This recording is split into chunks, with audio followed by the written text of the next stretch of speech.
Welcome back to our channel. So kite festival, sweet ఫెస్టివల్తో పాటు ఆ ఫెస్టివల్ని, ఆ మోడ్ని కంటిన్యూ చేయడానికి hot balloon show, drone show కూడా ప్రభుత్వం ఏర్పాటు చేసింది. అఫీషియల్గా దీన్ని గోల్కొండ గోల్ఫ్ క్లబ్లో మంత్రి జూపల్లి దీన్ని ప్రారంభించడం జరిగింది. గోల్ఫ్ క్లబ్తో పాటు సికింద్రాబాద్ పరేడ్ గ్రౌండ్లో కూడా ఇది ప్రారంభమైంది. కానీ అనుకోని ఘటన హాట్ బెలూన్ షోలో ఎదుర్కొంది. సో కాస్త అప్రమత్తంగా ప్రయాణికులు లేకపోతే వాళ్ళ ప్రాణాలను గాల్లో కలిసే పరిస్థితి ఉండేది. సో సాంకేతిక లోపంతో హాట్ బెలూన్ గాల్లోకి ఎగిరిన కొద్దిసేపటికే ఒక ప్రమాదం ముంచుకొచ్చింది.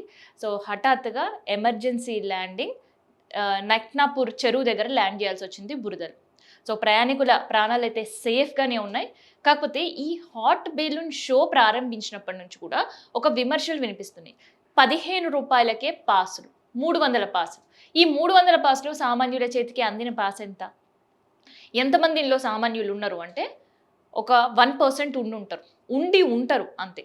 అయితే టూరిజం శాఖ అండ్ ఈ సంస్థ కంబైన్గా చేస్తున్న ఈ ప్రోగ్రామ్కి 15 రూపాయలకు ఒక పాస్ ఇస్తే సామాన్యులకు కూడా ఈ హాట్ బెలూన్ షో ఎంజాయ్ చేయొచ్చు అనే ఆలోచన ఉండే. కాకపోతే ఇక్కడ టూరిజం శాఖ డిపార్ట్మెంట్ సంబంధించిన వాళ్ళు, ఎంప్లాయీస్కి సంబంధించిన వాళ్ళు, వాళ్ళకి తెలిసిన వాళ్ళు మాత్రమే ఈ పాసులు చేతిలో ఉన్నాయి. అండ్ మిగతా సామాన్యులకి కేవలం 1% మాత్రమే ఈ పాసులు అందాయి అని ఒక విమర్శలు ఉన్నాయి. అండ్ దాంతోపాటు ఈ పాసులు 15 రూపాయలకు ఉన్నప్పటికీ టూరిజం శాఖ సిబ్బంది ఎవరైతే ఉంటారో వాళ్ళు 15 రూపాయలకు పాసులు తీసుకొని బయట అధిక డబ్బులకి 2000 నుంచి 2500 వరకు కూడా ఈ పాసులను విక్రయించి సొమ్ము చేసుకున్నారు అనే విమర్శలు కూడా వినిపించినాయి ఈ బెలూన్ షో స్టార్ట్ అయినప్పటి నుంచి. ఎందుకంటే ఎక్కడైతే ఈ హాట్ ఎయిర్ బెలూన్ షో ప్రారంభమైందో సో అక్కడ ఆ షో చూడడానికి కొంతమంది అవకాశం కోసం ఎదురు చూస్తూ కొంతమంది ఉన్నప్పుడు పాసులు అన్నీ కూడా సోల్డ్ అవుట్ అనే బోర్డు పెట్టారు. సో దీంతో సామాన్యులకు పాసులు అందలేవు. సో ఎవరికి అందాయి అన్న సందర్భంలో సో 15 రూపాయల పాసులు ప్రారంభించరు, కానీ టూరిజం శాఖ సిబ్బందికి అండ్ వాళ్ళ బంధువులకు మాత్రమే అందే.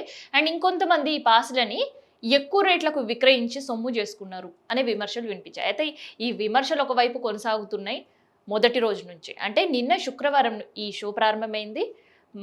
మంత్రి జూపల్లి ప్రారంభించిండు. తర్వాత ఈ షో ఇవాళ సక్సెస్ఫుల్గా అవుతుంది అండ్ రేపటి వరకు కూడా అవకాశం ఉంది. కానీ టెక్నికల్ ఇష్యూతో ఈ బెలూన్ నక్నిక్పూర్ చెరువు దగ్గర ప్రమాదవశాత్తు అండ్ టెక్నికల్ ఇష్యూస్తో ఎమర్జెన్సీ ల్యాండింగ్ జరిగింది కాబట్టి అక్కడ 3 ప్రాణాలు చాలా సేఫ్గా ఉన్నాయి.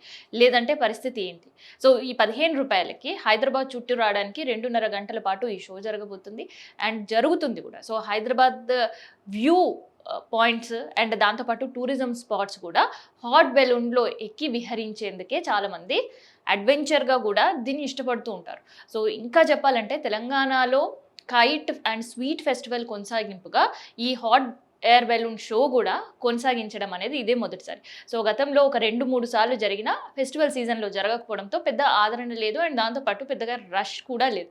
కానీ ఇప్పుడు వరుస సెలవులు ఉండడం and Sankranti holidays and weekends ఈ 2 కలిసి రావడంతో చాలామంది కూడా ఈ షోలో పాల్గొనాలండి అండ్ ఈ షో చూడాలని చాలామంది వచ్చినప్పటికీ వాళ్ళకి కాస్త నిరాశ ఎదురైంది. అండ్ ఈ టెక్నికల్ ఇష్యూ తర్వాత దీన్ని రన్ చేయాలా వద్దా అనే ఆలోచనలో కూడా సంస్థ ఉంది.